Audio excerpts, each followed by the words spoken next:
ask you about it, you probably didn't want to see it.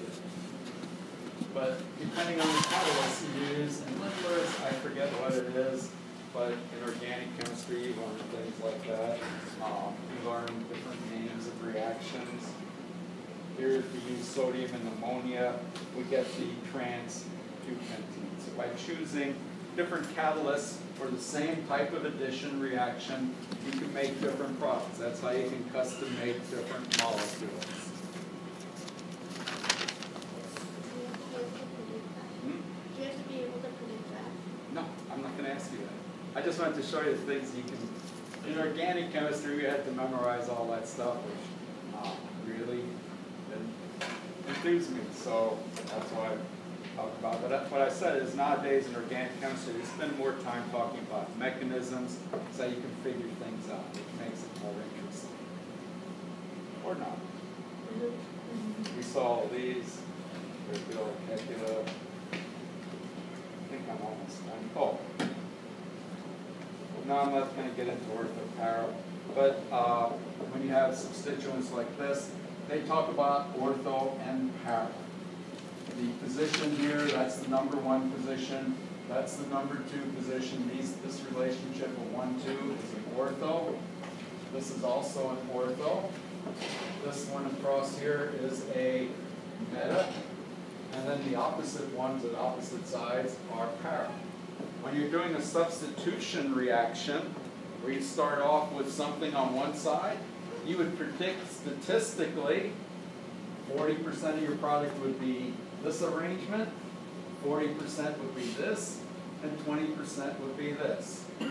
Turns out it depends on what X is, the types of products. For instance, if you start with the benzene ring and you put it in NO2, when you go to substitute the chlorine in, by adding Cl2 to that, you're substituting, you get 98% of this, not the 40, 40, 20% you would predict. If you're doing the chlorine where you're using this as a catalyst on the other hand, you get mostly, when you do the NO2 group, in other words, here you start with NO2 in the molecule, here you start with the chlorine. With the NO2, with the chlorine, you get mostly ortho and para positions. The reason you don't get more of this is because this interferes with the chlorine. So these are the types of arguments and things you learn in more detail for organic courses.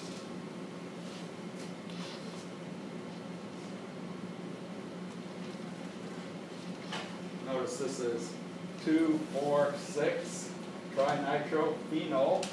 This is a very strong explosive. You put a CH3 there, it's 2,4,6-trinitrotoluene, TNT, another explosive. So that particular arrangement of nitro groups on the benzene ring makes the molecule subject to rapid and violent reactions with the surrounding oxygen atmosphere. I think they explode even violence. It's just unstable arrangement.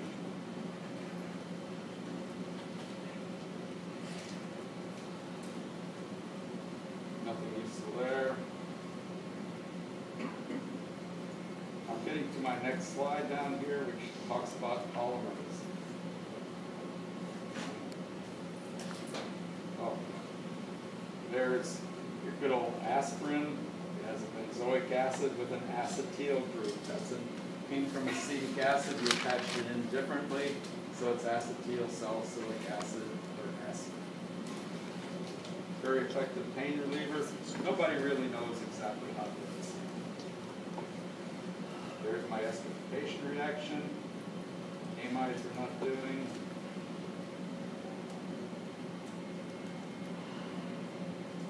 That's my next slide. Oh, okay. We did this slide about the optimal isomers. This is the RS system nomenclature. But here he shows you something more unsymmetrical. You can have cis-trans there, and you say, which is it? They talk about the priority of the groups. We're not going to do it.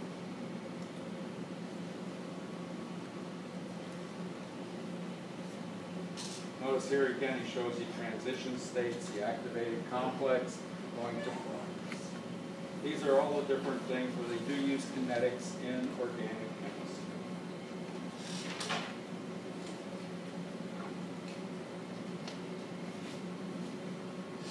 Here's what I wanted to get to. Polymerization.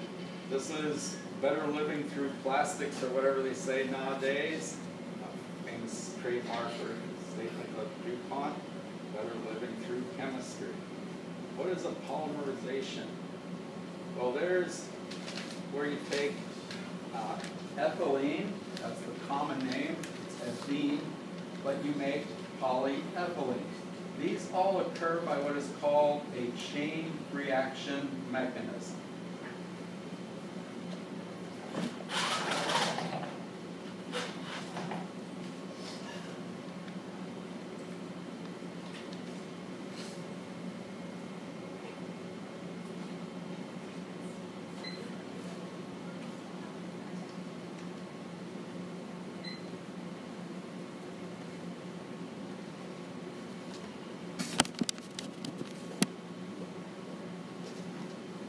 This was ethylene. Now I can shine sunlight on that. That's a start. It'll knock one electron off. Or we talk about propagation step, initiation, sorry. Somehow you knock an electron off. You could use the peroxide ion, for instance. When you mix these different super glues and things, you're mixing in a peroxide to get this step started. And what it does,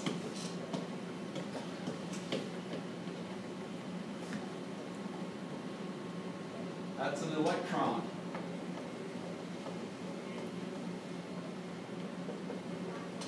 So it knocked one of the electrons off and left one electron here. And that's called a free radical. Notice the 50s terminology again. It's like Markovnikov's rule. Now here's the next.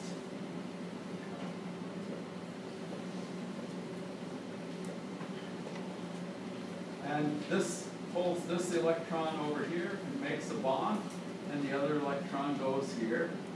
And now it's a propagation step. So you have this end, which is sort of missing something, that doesn't have all the electrons because something moved it. But this electron that was on the free radical pulled an electron out of the double bond and made a bond.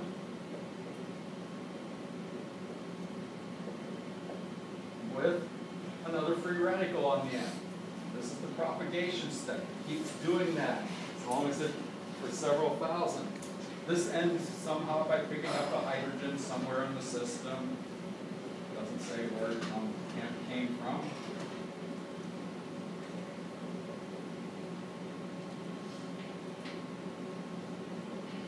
Eventually it picks up the ends of the hydrogens at the end. The chain stops growing. But this could be 1,000 or more. This makes a long chain of these things. That's why they call it polyethylene. This is the ethylene basic unit that you started with. So it's polyethylene. It could be 1,000 or more units long. Makes these long polymers. It's very flexible. You make sandwich bags out of that, saran wrap, things like that. So that's polyethylene.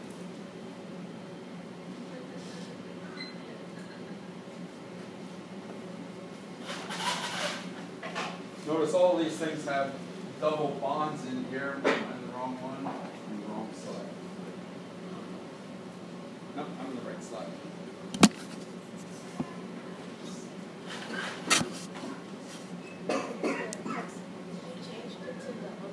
What happened here? Oh, I know.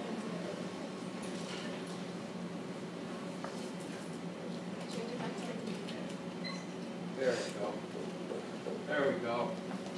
I was watching one thing on my computer and looking up here and it wasn't the same picture. So anyhow, you start with ethylene, you make polyethylene. This is polypropylene.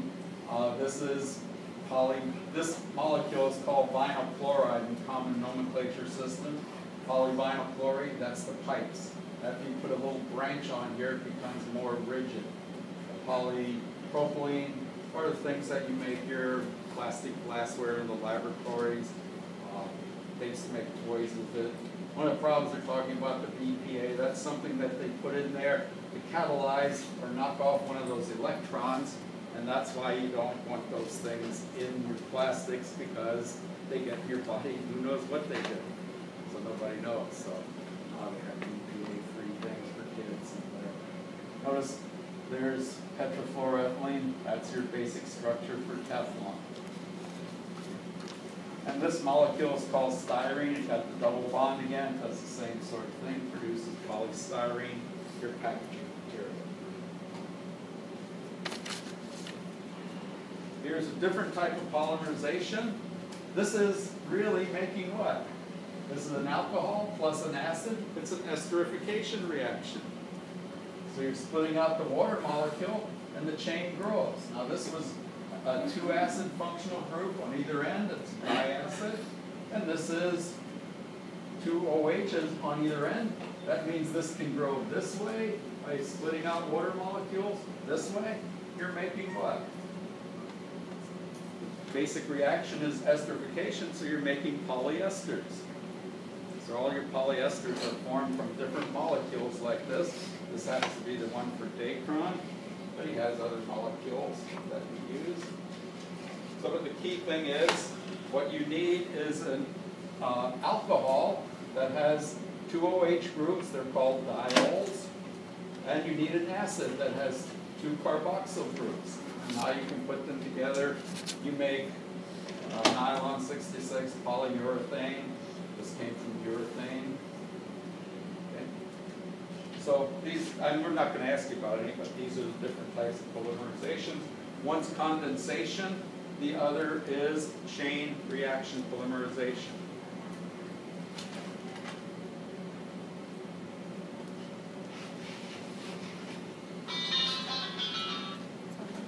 Okay, the next polymerization reaction I want to talk about, that'll be quiz time. Hold on a second.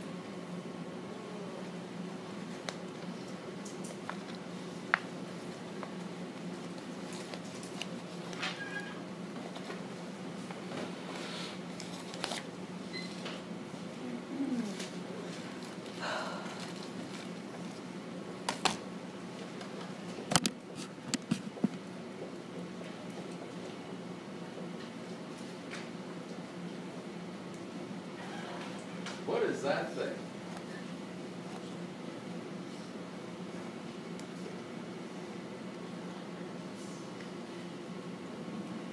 I would say it's alpha. Actually, I'd say it's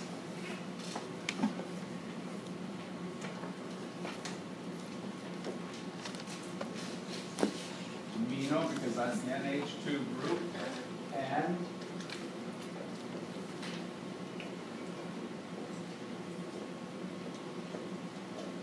but I'd be the only one that would say that, because nobody else does. And if I were a really old-fashioned chemist, I'd call it alpha amino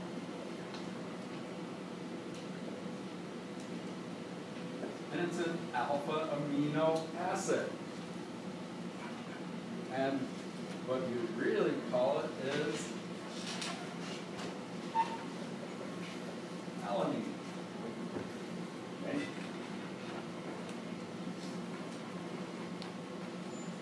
Because that's the name for that molecule if you're doing biochemistry.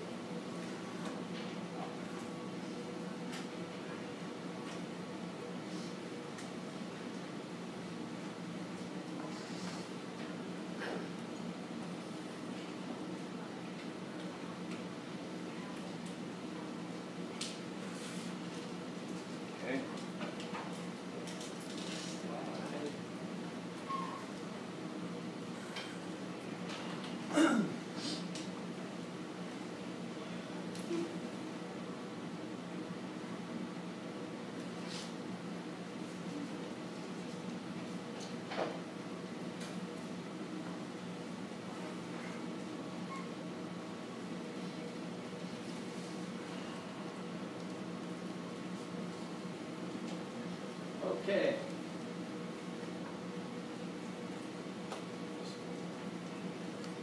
What I'm going to do is a polymerization reaction. And here's some hydrogens, and there's an OH group. So I'm going to take another one of these.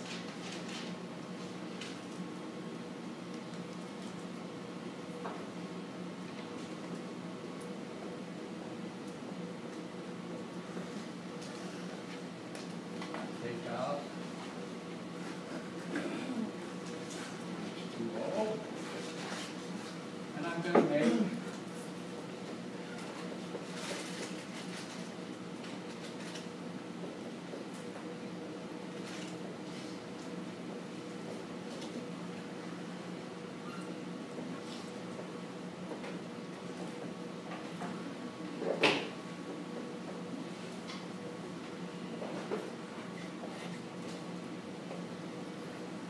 I didn't put the water, there's the water. So what I've done is a polymerization reaction. Up here is an alcohol group, at this end is an NH2. I can keep polymerizing. If I do that long enough, guess what I make? Proteins.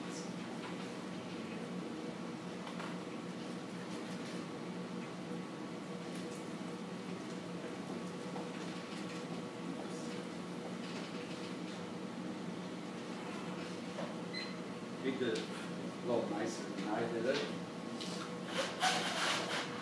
In other words, you're taking amino acids. This is on the alpha position, second one down from the carbonyl, so the chain can grow this way. Here you split out the water molecule. You're left with your peptide bond, and the chain can grow this way. And you sit around and you eat starchy foods or something, whatever you eat. And lo and behold, eventually you have this sequence of the different amino acids that's characteristic of beef insulin. And somebody at one time broke this all down and figured out this sequence. This is called the primary sequence.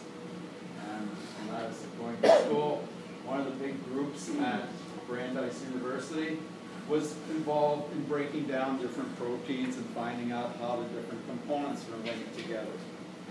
And they were putting it together so they didn't have to do it by hand. They put together a machine, and as they were developing it, they got a big paycheck from a big grant from UC San Diego, and the whole group, including about 3 or 4 people I knew, all of a sudden were gone from Boston, and they're out here in sunny California making more money. But they now do this automatically with these fancy sequences. But this is the first step in determining protein structure.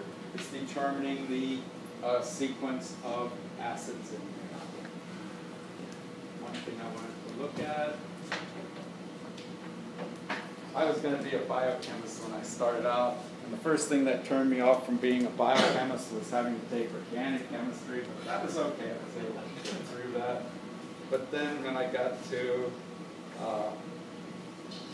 my first and last biochemistry class, first thing they did was said,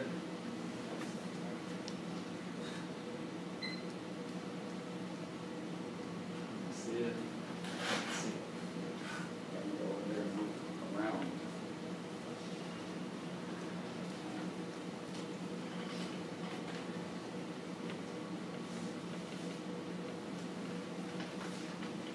Here's the list of amino acids. And the first thing in class was you had to memorize it. There were about 22 or 23, and I said, no. I said, you gotta be kidding. There must be something better than that. So I took up physical chemistry. All you could do is sit down and derive things. You didn't have to memorize so much junk. But that was the first step I had to do with biochemistry, is learn that whole table. And I think they added a couple more, because every time they pulled one of these creatures up from the deep lagoon or something, they analyze the tissues and they find another amino acid. So the first thing you do is learn all of those. Those are the sequence of different components that make up your proteins and all the other things in your body. That's the primary sequence. They used to do it by chemical reactions, and now they have a fancy machine for doing it. And I think I'm almost done here.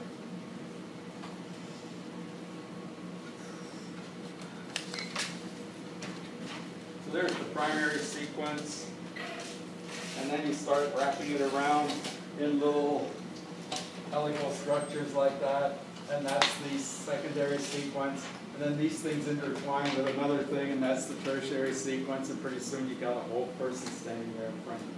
That takes care of biochemistry for you. All that's left is the quiz for today, and actually, I don't do that much time. Well, I guess I do that much time. The other thing is a little bit of nuclear and radiochemistry, but I can fit that in anywhere depending on what kind of reagents we have available. Okay, so it's quiz time.